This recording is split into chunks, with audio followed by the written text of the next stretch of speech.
हाँ जी बच्चों, last lecture ਵਿੱਚ ਅਸੀਂ ਮੈਥਡ ਆਫ ਪ੍ਰੈਪਰੇਸ਼ਨ ਕੀਤੇ ਹੈ ਅਮਾਈਨੋ ਐਸਿਡਸ ਦੇ ਔਰ ਹੁਣ ਅਸੀਂ ਕਰਨੇ ਹੈ ਇਹਨਾਂ ਦੀ chemical properties. So we are starting with chemical properties of alpha amino acids. ਅਸੀਂ ਬਾਰ-ਬਾਰ ਹੀ ਪढ़ ਚੁੱਕੇ ਹਾਂ ਕਿ ਅਮਾਈਨੋ ਐਸਿਡਸ ਜੋ ਹੈ ਉਹ ਇੰਟਰਨਲ ਸਾਲਟ ਜਾਂ ਡਾਈਪੋਲਰ ਆਇਨ ਜਾਂ ਜ਼ੀਟਰ ਆਇਨ ਦੀ ਫਾਰਮ ਵਿੱਚ ਐਗਜ਼ਿਸਟ ਕਰਦੇ ਨੇ, ਜਿਹੜੇ ਕਿ ਆਇਨਿਕ ਕੰਪਾਊਂਡ ਦੀ ਫਾਰਮ ਹੈ। ਤਾਂ ਇਸ ਕਰਕੇ ਕ੍ਰਿਸਟਲਾਈਨ ਸੋਲਿਡਸ ਹੁੰਦੇ ਨੇ, ਮੈਲਟਿੰਗ ਪੁਆਇੰਟ ਹਾਈ ਹੈ ਇਹਨਾਂ ਦਾ, डाइपोल मूवमेंट काफ़ी ज़्यादा है and they are soluble in water and other polar solvents. So all the properties resemble with the properties of ionic compound. और chemical reaction ਵਿੱਚ ਅਸੀਂ देखना है कि जो zwitter ion है वो किस form ਵਿੱਚ exist कर रहा है. So this is zwitter ion. So in basic media we know it exists in the form of anion और इस अमाइनो ग्रुप फ्री होएगा। और इन एसिडिक मीडिया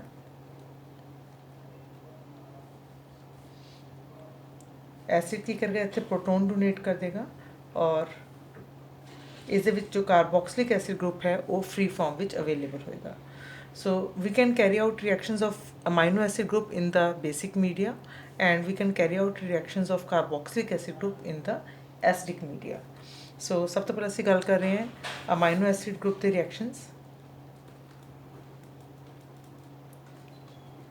ਸੋ ਇਹ ਰਿਐਕਸ਼ਨਸ ਉਹੀ ਨੇ ਕਾਫੀ ਜੋ ਕਿ ਅਸੀਂ ਅਮਾਈਨੋ ਗਰੁੱਪ ਦੇ ਸੈਕੰਡ ਈਅਰ ਵਿੱਚ ਪੜ੍ਹੇ ਹੈ, ਅਮੀਨਸ ਵਾਲਾ ਜਿਹੜਾ ਚੈਪਟਰ ਪੜ੍ਹਿਆ ਸੀ। ਸੋ ਸਭ ਤੋਂ ਮੇਨ ਕਰੈਕਟਰ ਜਿਹੜਾ ਹੈ ਅਮੀਨਸ ਦਾ ਸਾਨੂੰ ਪਤਾ ਹੈ ਉਹ ਬੇਸਿਕ ਨੇਚਰ ਹੁੰਦੀ ਹੈ। ਸੋ ਇਹ ਵੀ ਬੇਸਿਕ ਨੇਚਰ ਹੈ ਇਹਨਾਂ ਦੀ ਵੀ। ਤਾਂ ਅਗਰ ਕੋਈ ਵੀ अमाइनो एसिड है, ऐसे अमाइनो एसिड मुझे लिखना है तो उसकी ज्यूट्राइन स्ट्रक्चर भी लिख सकते हैं या फिर उसके फ्री अमाइनो ग्रुप वाली स्ट्रक्चर भी लिख सकते हैं। So when it is treated with acid, क्योंकि बेसिक नेचर है तो एसिड नाल ट्रीट करांगे तो इनका सॉल्ट बन जाएगा। इट विल टेक प्रोटोन और इत्थे साढ़े कोल इसका सॉल्ट बन जाएगा। So this is hydrochloride salt of given amino acid. Amine से ਅਸੀਂ एल्काइलेशन भी कर सकते हैं। So similarly we can carry out alkylation of amino acids. So जिस तरह सारे को सिंपल और जनरल रिप्रेजेंटेशन है अमीन सी सॉरी अमाइनो एसिड सी। और अगर क्योंकि मीडिया असी बेसिक किया हुआ to carry out the reaction of amino groups और असी कोई भी अल्काइल हैलाइड ऐड कर रहे हैं in the presence of basic media तो नाइट्रोजन के उपर lone pair of electron free होएगा। It will attack on the R group, nucleophilic attack. So इसमें से आर डैश करके लिख देने। So NH R dash. But क्योंकि नाइट्रोजन तो हजे भी lone pair of electron available है, it can react with more of alkyl halide. So this reaction will go on. जो इतने H पॉजिटिव पहलों अटैच होया होएगा वो बेस की presence which A proton abstract हो जाएगा और अगेन इतने loan pair of electron density generate हो जाएगी। Will attack on one more molecule of alkyl halide. So NR-3 और हुण इत्थे ਇਹ पॉजिटिव चार्ज आ गया तो इतों अटैक हुण नहीं हो पाएगा। सो जिस तरह से अमीन्स की एग्जॉस्टिव अल्काइलेशन करते हैं उस तरह से देख रहे हैं कि अमाइनो एसिड से भी जो एग्जॉस्टिव अल्काइलेशन हो सकती है।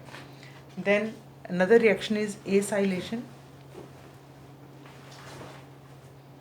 जिस तरह अल्काइल हैलाइड नाल रिएक्शन है उसी तरह एसाइल हैलाइड नाल भी रिएक्शन असी शो कर सकते हैं।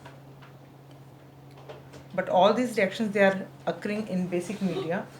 सो एसाइलेशन लिए असी एसाइल हैलाइड भी ले सकते हैं या असी कॉरस्पॉन्डिंग एनहाइड्राइड भी ले सकते हैं। और इस असी बेस ऐड कर रहे हैं, we can use pyridine as a base. तो इतने नाइट्रोजन तो हुण एसाइल ग्रुप जो है वो इंट्रोड्यूस हो जाएगा।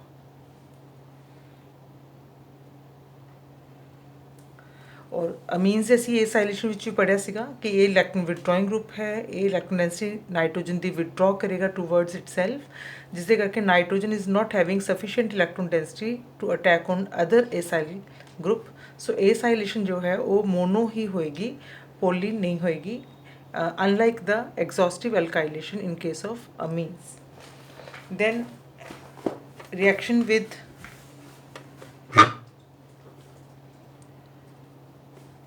2,4-dinitro-fluorobenzene, इसमें उसी DNF रिएजेंट भी कहने हैं, और इसका फॉर्मूला फ्लोरोबेंजीन 2 और 4 पोजीशन थे नाइट्रो ग्रुप्स अटैच ने, ऑर्थो एंड पैरा पोजीशन थे.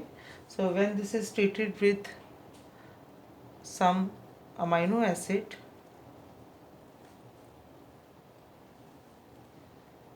सो अगेन बेसिक मीडिया है तो बेस अमाइनो ग्रुप फ्री होएगा. It will attack on this carbon, breaking carbon halogen bond under the given conditions,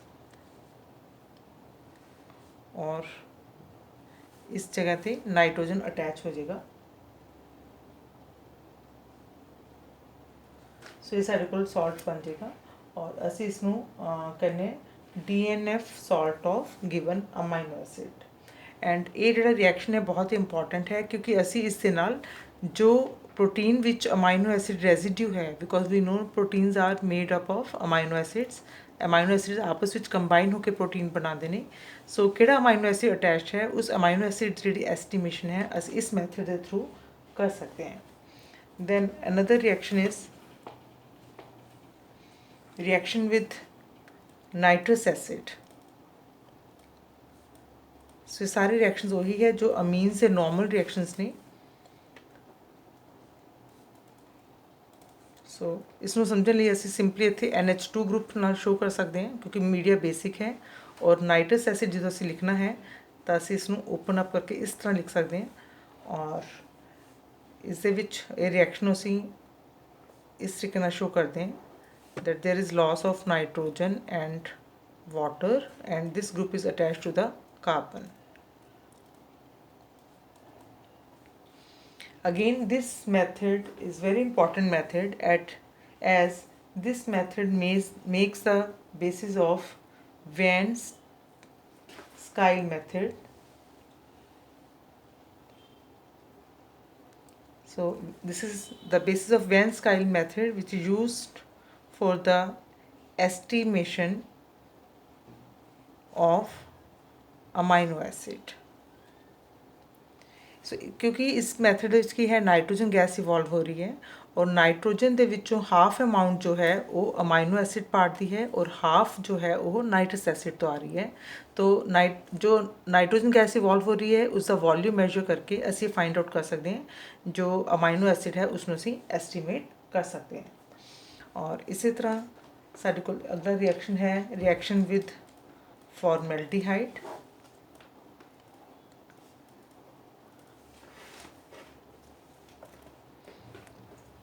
सो ये reaction भी उसी तरह है जो असी एल्डिहाइड कीटोन्स दे विच पढ़े सी.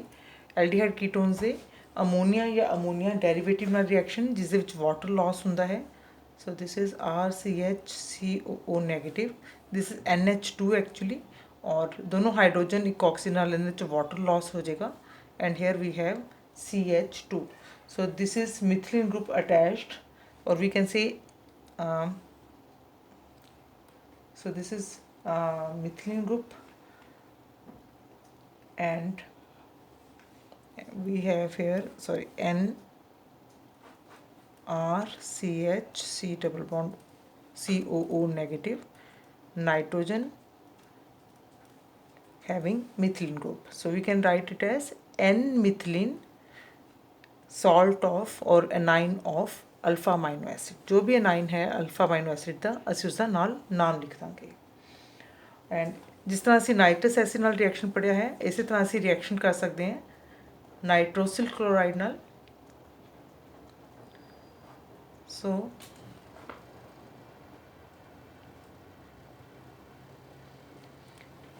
अगेन सिंपलीफाई कर लिए असी NH2 की फॉर्म विच लिख रहे हैं, और NOCl नू भी ओपन अप करके इस तरीके नाल लिख रहे हैं.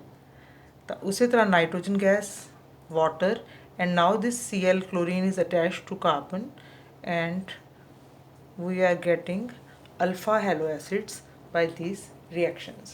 सो ये रिएक्शंस नॉर्मल अमीन से जो कि अमाइनो एसिड भी शो करता है, जो कि अमाइनो ग्रुप फ्री अवेलेबल है and which happens in the basic media. Now we are starting with reactions of carboxylic acid group, which these amino acids will show in the acidic media. जो normal reaction है carboxylic acid दे वही असी study करनी है. और सब तो main reaction सानू पता है एसिडिक नेचर. इट मीनस अगर असी इसके विच बेस ऐड करांगे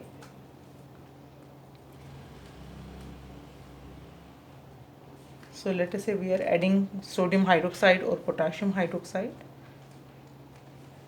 तो base will abstract this proton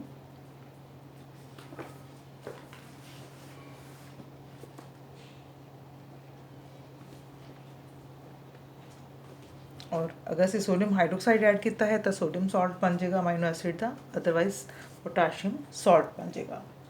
then second reaction is esterification. We know acids, जो फ्री एसिड है it will react with alcohol to give the corresponding ester.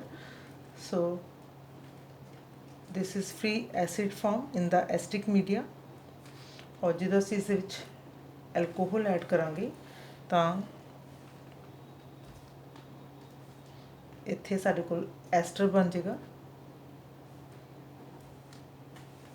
ਔਰ ਇਸ ਦੇ ਵਿੱਚ ਕੌਨਜੂਗੇਟ ਆਇਨ ਕਿਹੜਾ ਹੋਏਗਾ, ਜੋ ਅਸੀਂ ਇਹਦੇ ਵਿੱਚ ਨਾਲ ਐਡ ਕੀਤਾ ਹੋਇਆ ਐਸਿਡਿਕ ਮੀਡੀਆ ਵਿੱਚ. ਅਗਰ ਅਸੀਂ HCl ਮੀਡੀਆ ਐਡ ਕੀਤਾ ਹੈ ਤਾਂ ਇੱਥੇ Cl ਨੈਗੇਟਿਵ ਹੋਏਗਾ. ਅਗਰ ਅਸੀਂ ਸਲਫਿਊਰਿਕ ਐਸਿਡ ਐਡ ਕੀਤਾ ਹੋਇਆ to provide acidic media then we have sulfate ion as the conjugate anion. और अगर असीं इस माइल्ड बेस ऐड करांगे like sodium carbonate, it will abstract this proton and we will get free amino group. So we are having here n, we can say alpha amino. It is not acid now, it is alpha amino ester. Then similarly we can have reaction with